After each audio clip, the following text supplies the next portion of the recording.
Assalamualaikum warahmatullahi wabarakatuh. Alhamdulillah wassalatu wassalamu ala rasulillah amma ba'd. Pemirsa Darul Hazmi TV yang dirahmati oleh Allah Subhanahu wa taala. Kembali kita akan mempelajari makhraj daripada makhraj lisan. Makhraj yang paling sulit untuk diucapkan. Apa? Makhraj huruf dhad.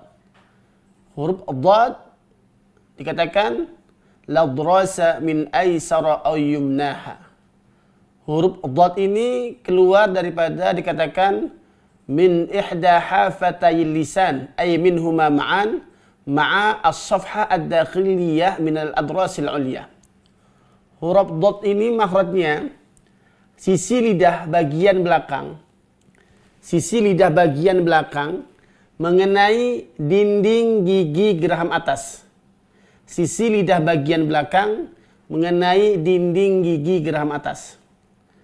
Ini huruf dhad. Boleh di sisi kanan atau sisi kiri. Biasanya yang kiri lebih mudah dibandingkan yang kanan. Atau boleh kedua-duanya. Dalam riwayat dikatakan bahwasannya sahabat Umar ibn Khattab radhiyallahu anhu, beliau mengucapkan huruf dhad dengan kedua sisinya. Bagaimana cara melafalkannya? Tekankan sisi lidah bagian belakang, boleh yang kiri ataupun yang kanan, tekan di dinding gigi geram atas. Dinding, tidak pada ujungnya tapi di dinding gigi geram atas. Tempelkan dha, dhi, dha, dha, dhi, dhu, ad, dha, dha. Ya. Boleh kedua-duanya, dha, sisi kanan atau sisi kiri. Kalau kedua paling sedikit. Jarang yang menggunakan dengan kedua sisi lidahnya. Jadi ada dua sisi lidah, sisi kiri atau yang kanan. Inilah bagian yang ditekan. Sedangkan dari sisi depannya, ini namanya mantiqatut talamus. Bagian sisi depannya, bagian yang menempel. Sedangkan mantiqatul litika, bagian yang ditekan adalah sisi lidah bagian belakang mengenai dinding gigi geram atas. Dha, dhi, dhu, ad, fi tadlil, fi tadlil. Huruf dhad ini memiliki sifat. Yang pertama adalah al-jahr. Kemudian sifat yang kedua daripada huruf dhad memiliki sifat ar-rakhawah, mengalirnya suara. Maka ketika melafalkan huruf dhad ada suara yang mengalir, tidak dibaca ad, tapi ad, fi tad, dha, dhi, dhu, dha, dhi, dhu. Kemudian sifatnya adalah al-isti'la. Suara meninggi ke langit-langit atas.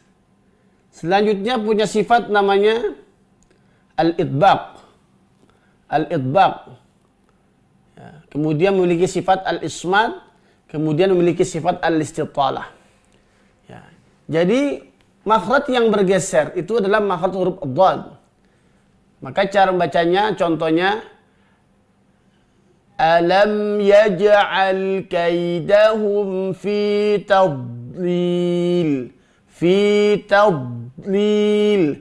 Tadlil. Ghairil maghdubi alaihim. Ghairil maghdubi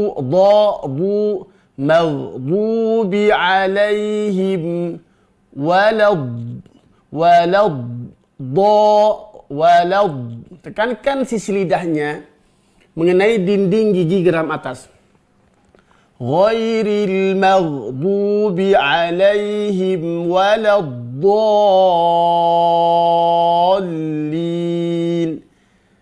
Kesalahan-kesalahan dalam mengucapkan huruf dhad, yang pertama yang ditekan adalah ujung lidahnya atau sisi lidah bagian depan. Seperti ini contohnya. Ghairil maghdubi alaihim do. Ini salah penekanan. Jangan ditekan sisi lidah bagian depan sampai ujungnya. Yang ditekan adalah sisi lidah bagian belakang mengenai dinding gigi geram atas. Boleh sisi kiri ataupun sisi kanan. Yang kedua, kesalahan dalam pengucapan huruf ad-dhad tidak memberikan sifatnya. Fi tadlil, tad tidak dialirkan. Ad, ya ba'duhum min ba'd, ba'duhum min ba'd, ad, ad. Nah, ini aliran namanya ada ar-rakhawah, ada al-istitalah, suaranya mengalir. Kemudian kesalahan juga dalam pengucapan huruf ad-dhad adalah dengan memantulkan. Fi tadlila, fi tad. Lepaskan dulu sifatnya daripada ar-rakhawah. Ya. Alam yaj'al kaidahum fi tadlil. Fi tadlil. Nah, maka perhatikan.